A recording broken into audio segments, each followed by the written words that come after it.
Must-know recession tips to save money on everyday expenses.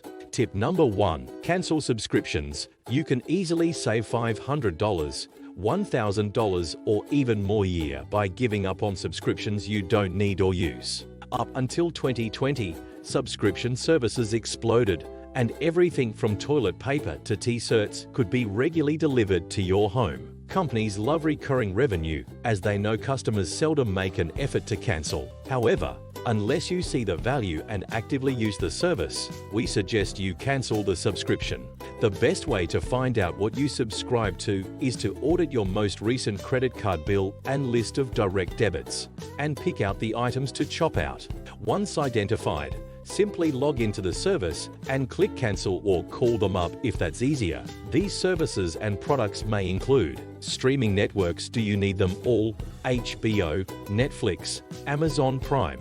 Do you have time for more than one? The crowd favorite remains Netflix, with plans from around $150 per year going up to around $275 for multi-devices. Magazines you don't read. Did you still have unwrapped magazines at the end of the lockdown period? Cancel the subscription. Food and wine. Are you eating and drinking what is delivered? If not, cut back and save. Dropbox. Do you have a free plan but receive regular notifications to upgrade as you hit 2 gigabytes? It's around $120 per year if you do, but you can earn more space by referring friends. If that doesn't work for you, delete some stuff you don't need. Estimated savings.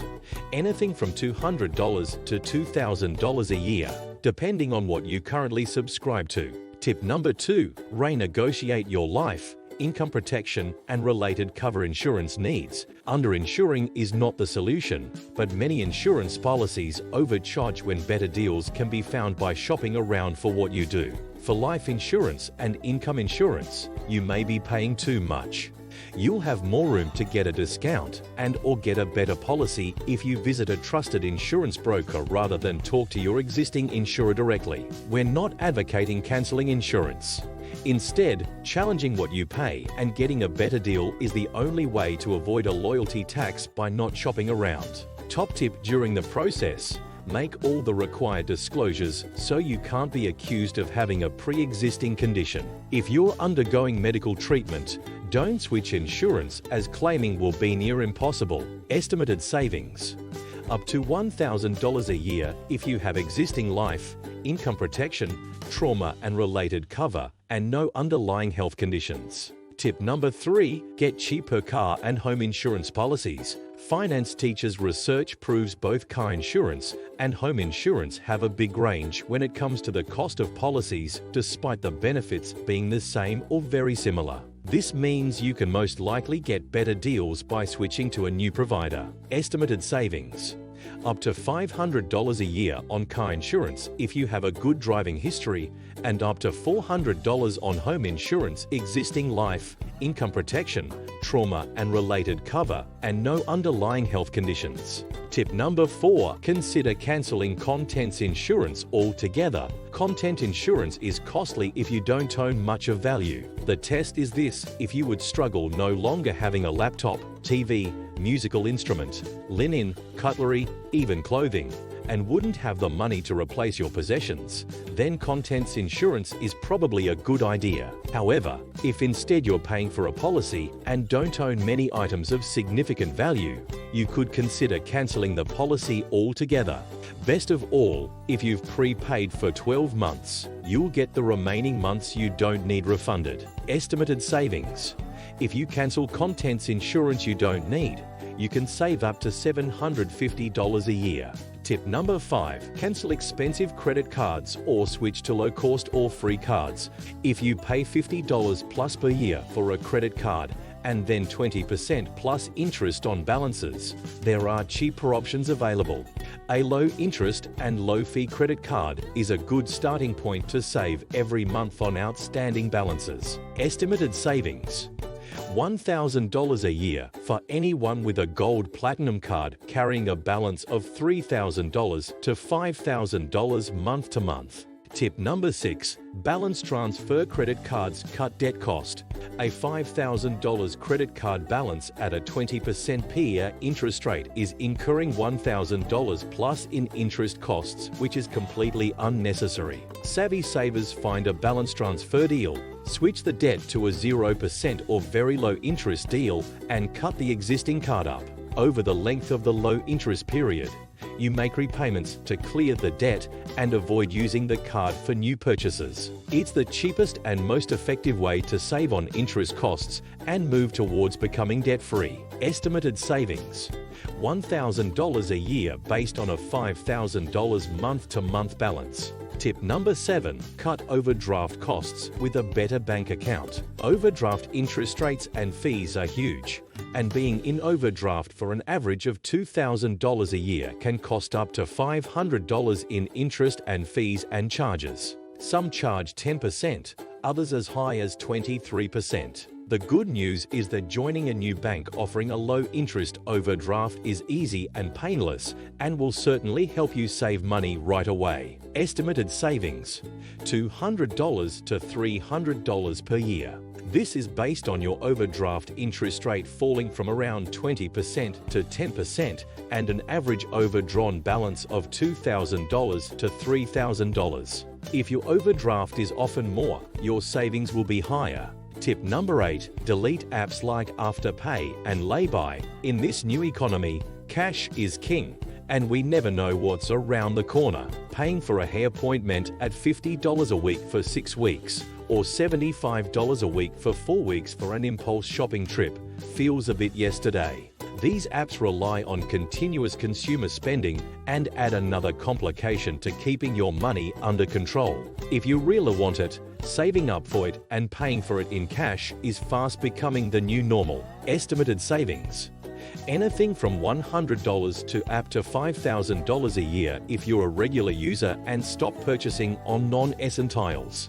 Tip number 9. Switch power suppliers. With many electricity retailers offering joining discounts and competitive tariffs, shopping around and switching is likely to save you money month after month. Estimated savings: up to $1,000 a year if you're a moderate to heavy electricity use based on our research and price comparison. Tip number 10. Switch to a cheaper SIM-only phone plan. On-account phone plans can get expensive, especially if you're paying for data and minutes you don't use. With challenger brands competing against established networks, there are bargains to be had. If you are paying $60 plus a month for a rolling contract plan, chances are a challenger brand can do it for around $40. Estimated savings: $150 to $300, depending on your data usage habits. Tip number 11. Switch to a cheaper broadband or fiber deal. Broadband and fiber companies compete hard for business, and many offer fantastic sign-up deals if you commit to a 12-month plan.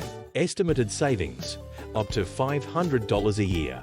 Tip number 12. Swap paid activities for free things to do. If you have children, there are lots of free things you and your family can do together. Outside activities are arguably healthier and more memorable. The Earth's nature and scenery are free, so it's a win-win for everyone. Estimated savings: around $1,000 a year if you'd otherwise spend $20 plus a week. Tip number 13. Save money on driving costs. Despite the cost of oil being low, prices at the pump are still around at record highs, which makes using a car expensive. Everything from avoiding premium unleaded for standard cars, saving on fuel your petrol bills by changing your driving, bargaining down the price of tires and repairs, and considering use of public transport. Estimated savings: up to $1,000 a year. Tip number 14. Sell an underused car and avoid all the ongoing costs. If you are struggling with the costs of driving, selling your car altogether is worth considering. Or, if your family has 2 cars, would you be okay with one? When you sell a car, you'll not only get a sum of money, but you'll save a lot of ongoing costs. There will be no more repairs costs, insurance and petrol station bills. If you're a young family and one parent is commuting by public transport anyway, it's worth looking into. Retired couples may also benefit from single car ownership. Estimated savings: $1,000 a year in road costs, $1,000 plus a year in finance costs if applicable, and $500 plus a year in insurance costs. Tip number 15, take lunch to work.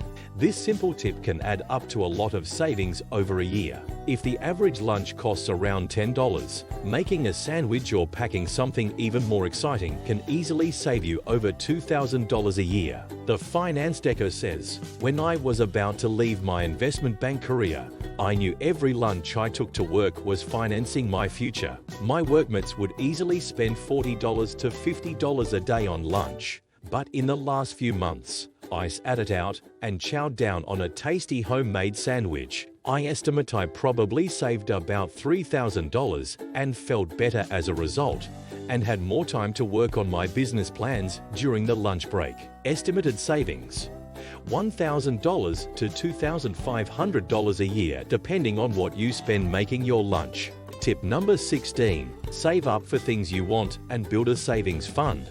When 2020 hit, many people lost their income overnight and had no money in the bank to cushion them without government aid. To help prevent financial stress and sleepless nights, make the decision to save up for purchases and pay for them in cash.